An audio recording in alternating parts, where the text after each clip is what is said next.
Today I find myself working on a Bachmann 460. This is similar to the anniversary edition. I think it's been upgraded with metallic running gear inside. In other words, the plastic gears and running train have been replaced with metal-based gears, so these are a little more durable, I believe. This is dressed up in the Christmas train livery, the North Pole and the Southern. Customer is a little more unique than my average person asking for help. This train spends its entire life indoors and only running at Christmas time around the Christmas tree. And probably not that unusual, but I don't see these very often. It is right now track-based power. There's no DCC or smarts of any kind in this thing. And what the customer wants is sound. And so they went out and purchased a My Local sound card, brought me a really nice assortment of supplies and stuff, so I don't really have to do very much here. And so let's, without much further ado here, let's start figuring out how we're going to make this project go.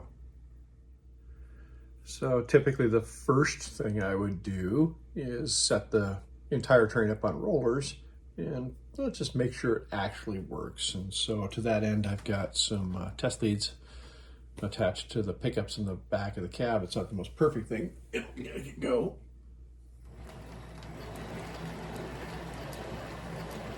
Okay, there we go.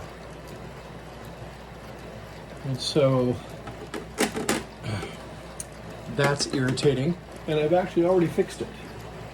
So you can't get this coal load out easily, or can you?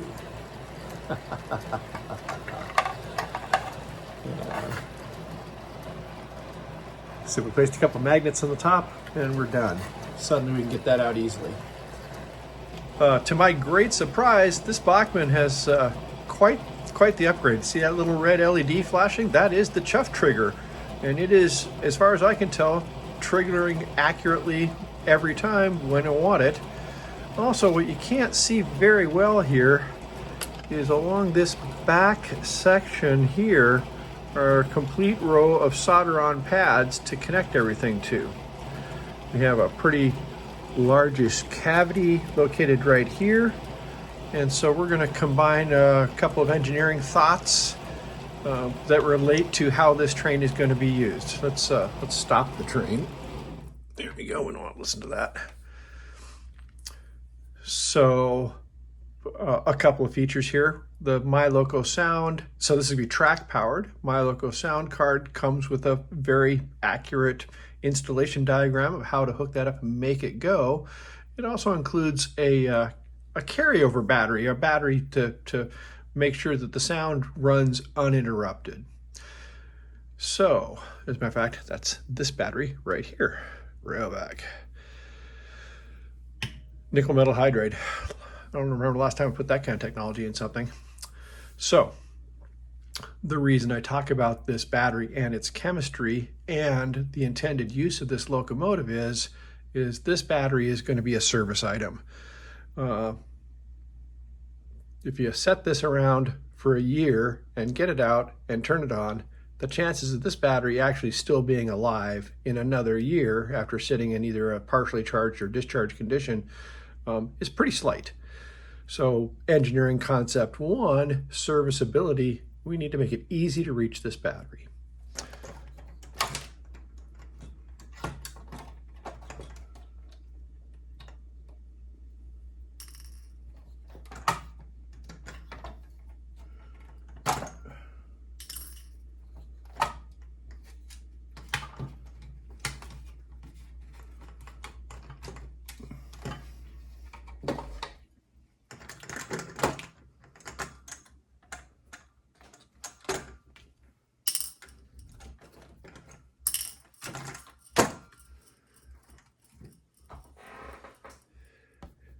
Spent some time with the 3D printer last night with the design ideas we just talked about, just in mind. This looks pretty weird right now. Let's see if we can get it off of there.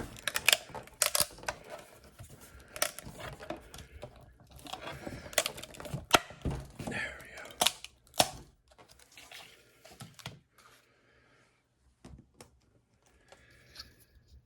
Okay, perhaps not my finest 3D design effort ever.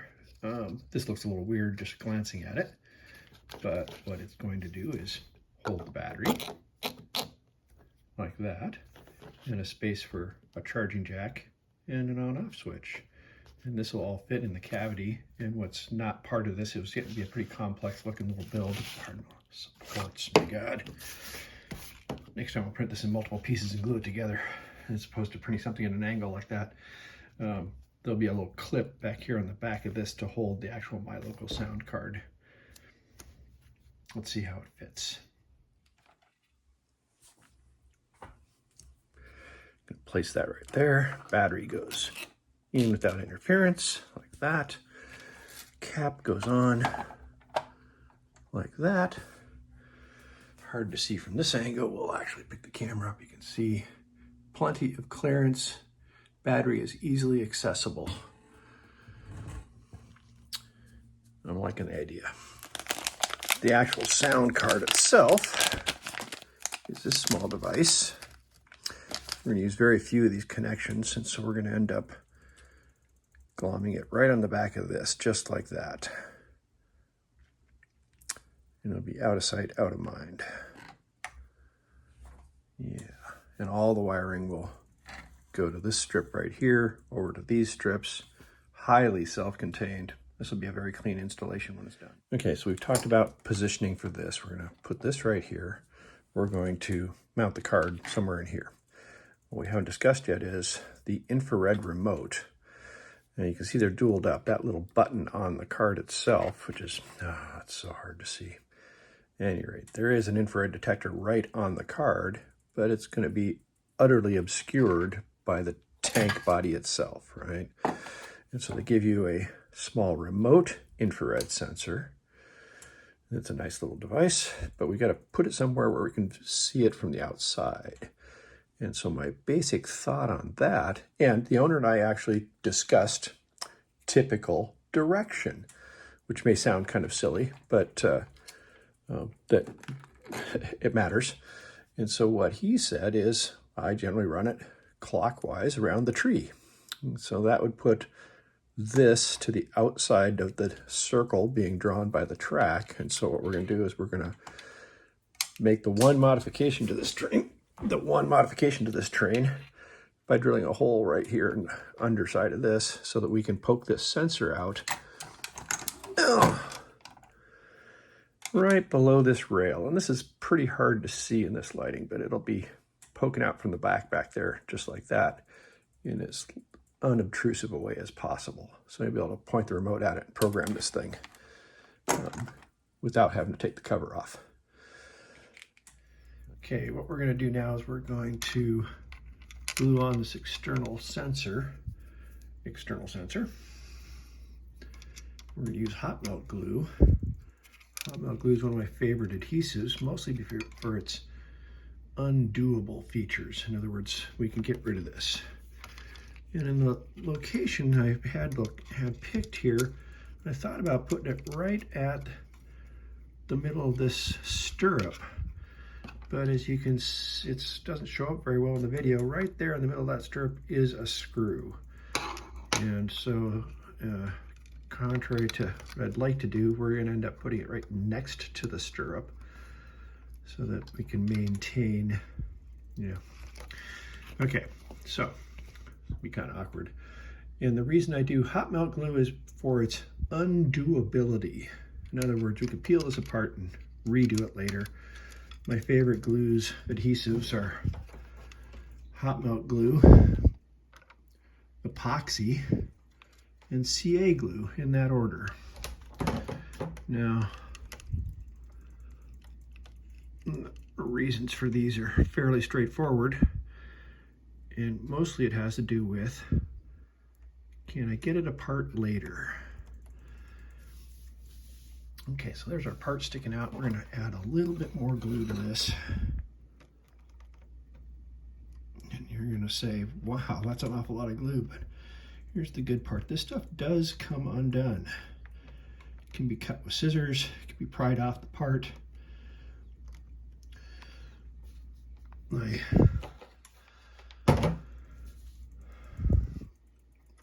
just better. Okay, so there's our part.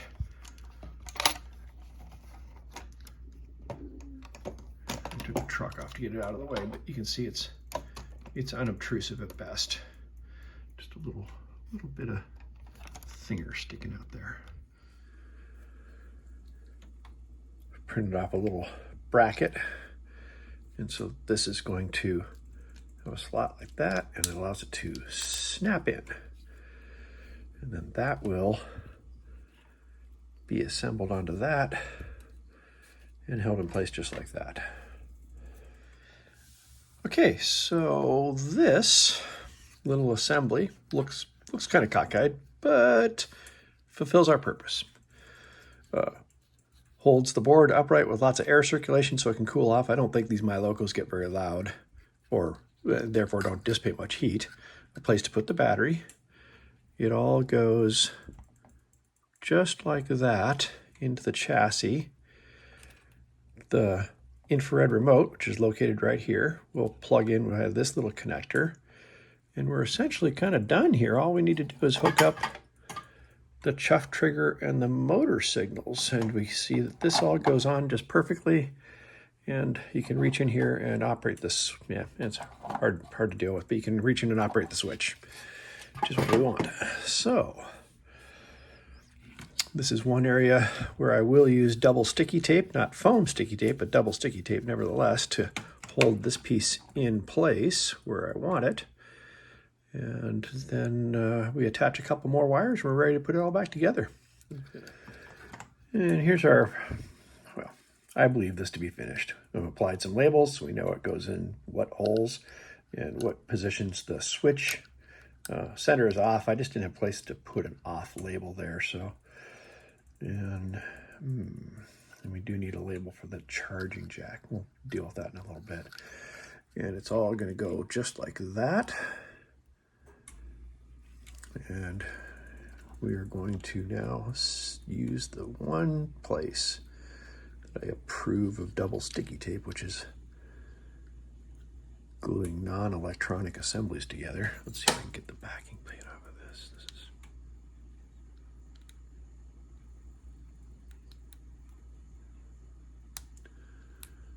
There we go. Deep breath, make sure we do it right. Right the first time. Without any hassle.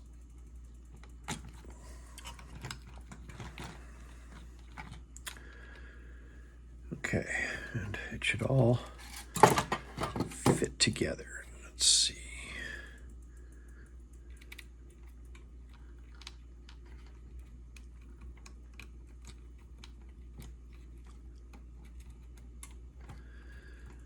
Okay, got that. Nicely arranged.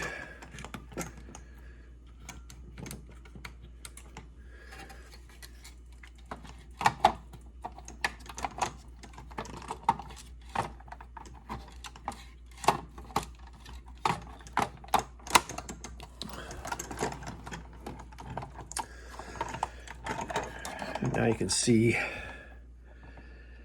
what used to be just an empty void now has access. We can reach and operate the switch, a place to plug in the charger, and easy access to replace the battery should we ever need to. So after a little bit of fiddling around, I didn't videotape the wire soldering and stuff. That's, you guys can solder. The updated Bachmann board with easy access to all sensors and plugs is quite gratifying. As you can see here, there are the 5. There are actually 6 wires going to this, but at any rate, there's the 5 wires we care about, which are motor plus and minus, the speaker, and the chuff signal. Chuff signal's that one right there on the end. Speaker, motor plus and minus there, and the connection for the nickel metal hydride battery. You can also see the infrared remote, mounted underneath the chassis there, out of sight, out of mind. Whole thing is sanitary. I believe it's sanitary is a good description to use here. It all goes together without any interference. You can read the labels, and there's a place to set the battery. And wow, this. All right, this is the test, the first test. We turn it on. Don't hear anything, but okay. We apply some juice.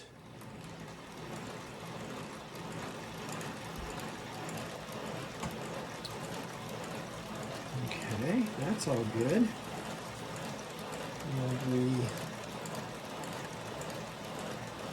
And we use the remote to generate nothing. What's really wrong here is a cold solder joint on the speaker, which doesn't let it make any noise.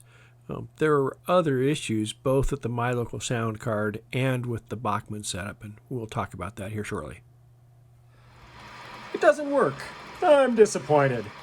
So we break out the scope. You can see the scope is up here. This is the line.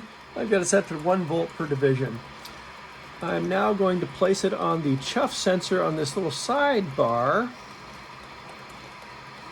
You can see the little LED blinking on the Bachmann interface board, and there's the chuff bar nuts in the background there. That's less than 1 volt.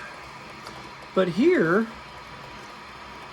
up here, is more like what it's supposed to look like. You can see up there in the background that it's chuffing real nice. If I speed it up a little bit, it even grows the voltage, and yeah, chunk, chunk, chunk. But if I look over here on the wire labeled chuff sensor, nothing much is going on.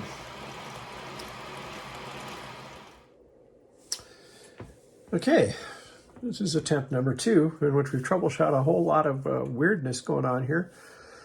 Let's start with the battery was low, and it just doesn't work without a fully charged battery. So let's start there. So we fix that. But then there's just this interesting stuff about the chuff. And the Android, and I got it working. Let's turn it on.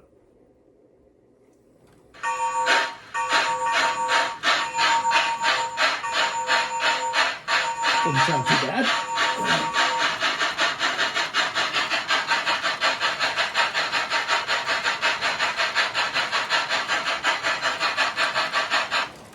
Mute it for a second or two. Oops, turn it back down. Yeah, so it's happy. There is, right there, you can't see it very well. Do a close-up later, inset later maybe if I can. There's a 2-4 switch, stands for single chuff, double chuff.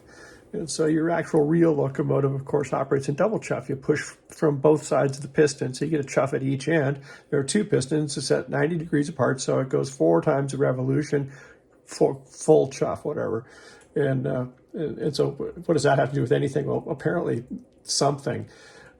In the 4 chuff mode, the header on this side of the board where I soldered my wire to doesn't get a proper chuff signal. And by default, the sound card does not listen to the hardware input. It just tries to synthesize it, because that's the more common thing, because people oftentimes don't have chuff sensors. So after figuring out that if I switch this to single chuff, 2 chuffs per revolution, suddenly I got a signal on this wire out here, and it was still double chuff. So I don't quite dig what's going on there. And I charged up the battery, and I walked through this controller's settings. It's the first time I've played with one of these, and I set every single setting pretty much. And yeah, it seems to be working okay. Let's rev it up a little bit.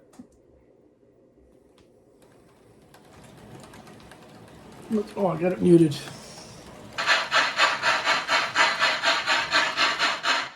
Let's do that again. And rank it up.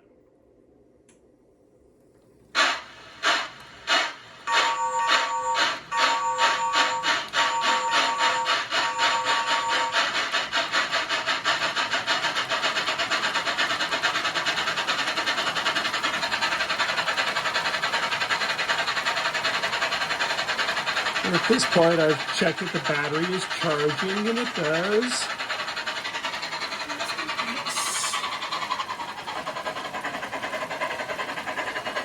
And then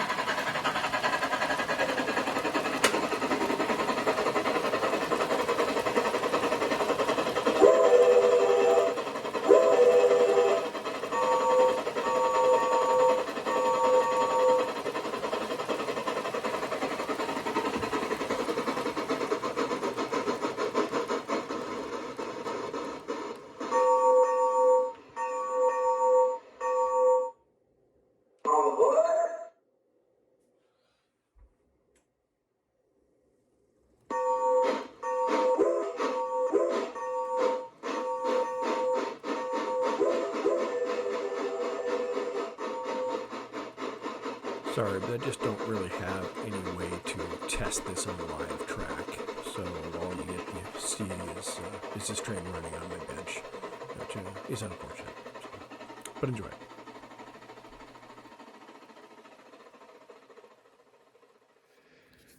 A lot of these locomotives I work on are really quite valuable. And they're more than that. They're long-lived. And so establishing a little folder contains stuff like documentation, because who knows?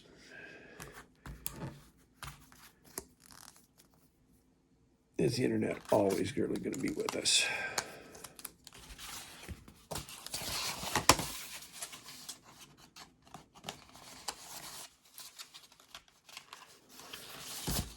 So, like everybody else, gets a folder. Folder contains manual for the most important part, complete with the entire backside highlighted and initialed like where I set it. So you can get back to the place it is now after doing a factory reset, which is, remember, if something goes wrong, what do? You do a factory reset. Okay, and other documentation provided to me that goes with the deal, and an invoice when I print it out, just kind of documenting how much time I spent doing this. I pretty much had all the parts, so yeah, all ready to go. Happy days. After reading through the My Local Sound manual very carefully, they discuss battery lifetimes of, they suggest you could get a year of just sitting around. I dispute that, but well, we'll see what happens. But just as a final test of this whole thing, I've left everything powered up. I've done exactly what the manual says, which is just walk away from your model, don't apply power to the track, and it goes to deep sleep and draws very, very little current. So let's just, I've got it hooked up. Let's turn it on. And